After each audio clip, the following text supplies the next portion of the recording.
Ladies and gentlemen, you are watching yet another episode of Eric Lima Shenanigans of 1977. It's Thursday night, and you know what that means. It's time for your TNA Event Center Wrestling Report. And now here's the man to give you that report, Mr. Eric M. Lima. Thank you very much, Mr. Announcer, sir. Well, hello there, everyone. Welcome to yet another episode of Eric Lima Shenanigans 1977. Episode 1491 of the show. We're 9 episodes away from 1,500 episodes. I want to thank everybody for tuning in to the show. And I want to welcome a new subscriber. Happens to be an old friend of mine. Actually, I've known her for a while.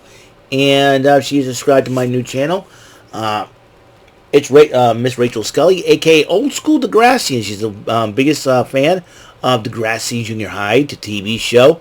I remember that show was on PBS back here in the States. I know it's a popular Canadian show. And I want to welcome her to the my Shenanigans. Hope you enjoy my videos, Rachel, a.k.a. Old School Degrassian. And I'm hoping that I hope that you enjoy my content. It's good content, unlike the other guy that you're dealing with. So, anyways, we're going to talk some wrestling. We're going to talk some wrestling. TNA Impact just got over. This is the fallout from Against All Odds, ladies and gentlemen. As you know, the system decided to kick off TNA Impact in Chicago, addressing the Chicago fans Chicago crowd about what happened at Against All Odds. Santino Marella interrupts the system and about had enough of their shenanigans, and he said, "Yeah, you've been tough, but the way you've been doing it is not cool. So what I'm going to do is put you in a 6-way eliminator matchup, and we're going to have 5 matches for the Road to Slammiversary. And we qualifying matches. Whoever wins will go on and be part of the 6-way elimination matchup for the title." And Moose seems to be smiling. Something's up. So, ABC addressing what happened at Against All Odds, the return of Jeff Hardy, and everything else. And ABC once again gets a shot at the tag team championships. So when they decide to cash in that title rematch, well, we'll find out. We'll find out down the road. Oh, by the way, before I continue on, the Wyatt Six were not done on Monday Night Raw. Dave interrupted. They abruptly ended the Pat McAfee show because when the lights went out, and it's like, what the heck is that? What's going on? Has the Wyatt Six gotten to Pat McAfee?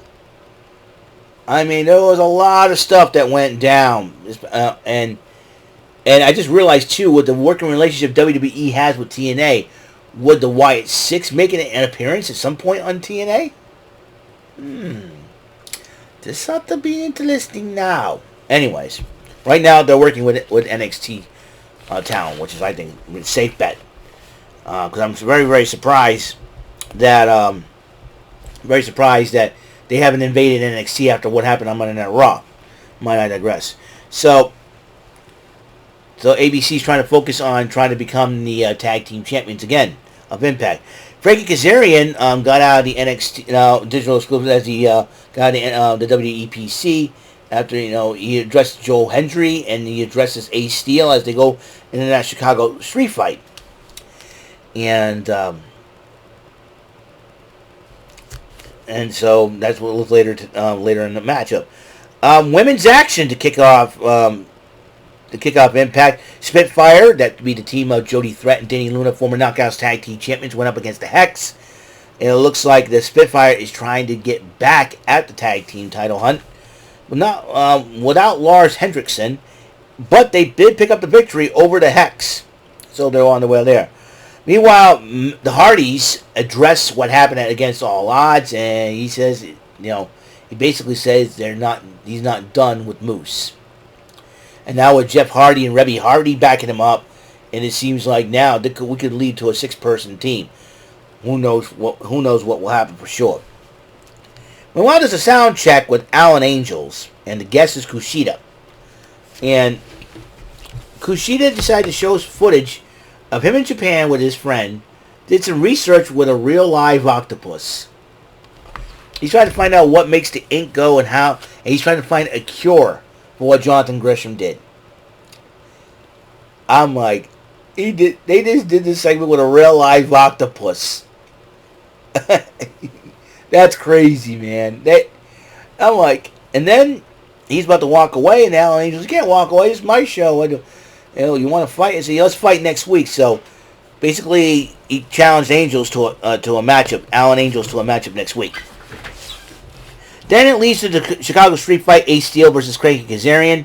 Kazarian ended up winning the matchup, but then he decided to attack Steel after the matchup, and Joe Hendry chases Kaz away. Meanwhile, Mustafa Ali and Champagne Singh are upset about the leaked video, who leaked it and why. Maybe that person who leaked the video is trying to challenge him for the X Division Championship. He's the one to find what, and so they're going to be finding out who leaked that video and why. And so I think it's got to be somebody who wants the X Division title. Somebody's going to black him mail with that video to say, "You give me an X Division title shot, I'll give this to you. If not, I'm exposing you right now." So I think somebody already did. So, well, they were clapping as getting ready for PCO. PCO chases them off in the back, and so Steph DeLander and PCO have their date. And PCO was drinking some black ink and wanted Steph DeLander to drink it. She drunk a little bit, and they said, "Let's get the wine going." And so the waiter was dressed in the medical garb because of PCO, pours the wine that way. And then PCO grabs the wine bottle and says, "I'm going to pour it for the lady." And he poured a little too much. Like, you want to get her hammered that badly? And they were about to talk, and all of a sudden freaking AJ Francis and Rich Swann. AJ Francis, this dude, he's unbelievable. You're ruining a perfectly good date. I don't know what is up with AJ Francis, man. A.K.A. Flop Dollar. Dude. Bro. What are you thinking? You're ruining a great date. And they decided to attack PCO. And then Rich Swann had PCO tied up with some wire, the wire things. And as they're doing that, I think Steph DeLander slapped AJ Francis across the face. And AJ Francis responded by choke slamming her through the table and making PCO watch. And PCO, if I were AJ Francis, I would run. Because I think one thing you don't want to make is a French-Canadian Frankenstein upset. I've known PCO, AJ Francis is going to know PCO is a veteran of the Ring Wars. You disrespect him, you're going to get your butt kicked. I mean, this guy's a former 3-time WWE Tag Team Champion, a former Ring of Honor World Champion. Dude. A former Ring of Honor 6-man Tag Team champion. Dude. AJ Francis, I don't know what the heck you're thinking, but you just put your digital title in jeopardy and you made an enemy for life in PCO. Choke slam a woman for a table and get away with it. AJ Francis, you're not going to survive because you got an angry Frankenstein after you. Believe me. You ruined their date, you're going to pay for it.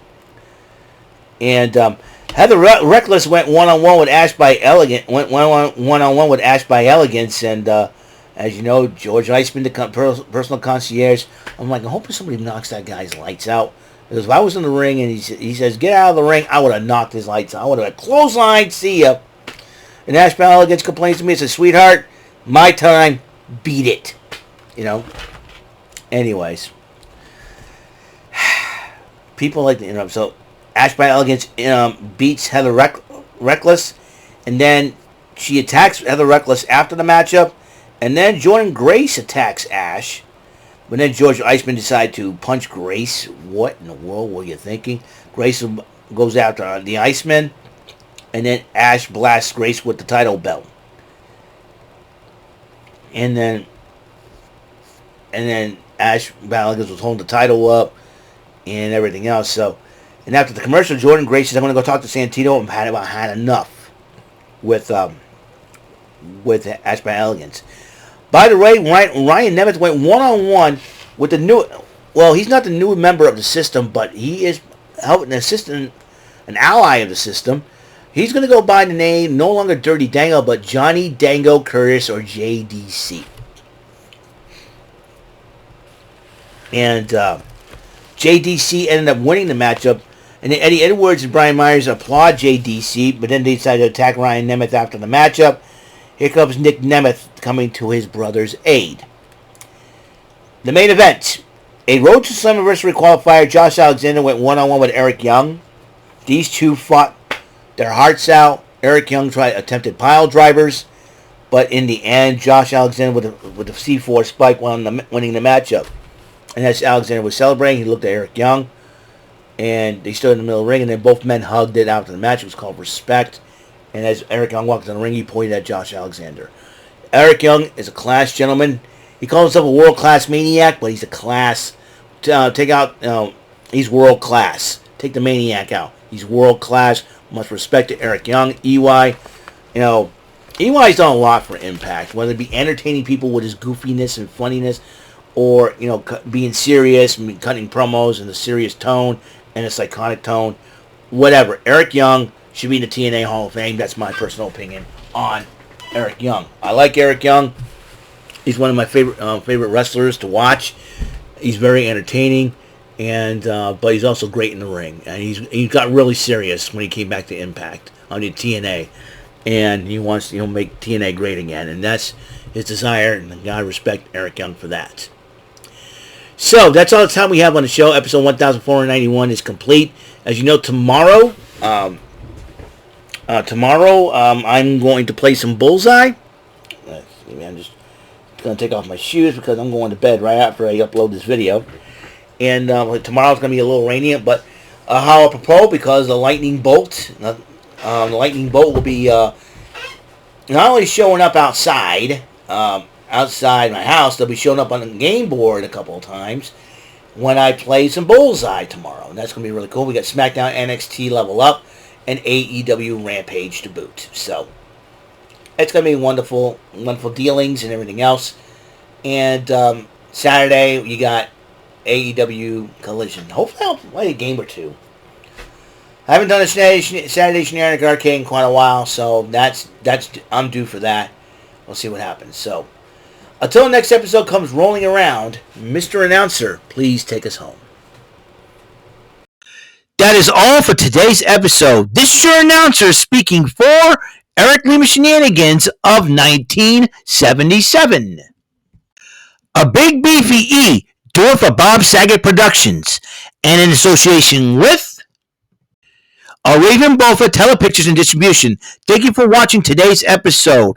Tune in next time for another episode of Eric Lima Shenanigans of 1977. Goodbye for now.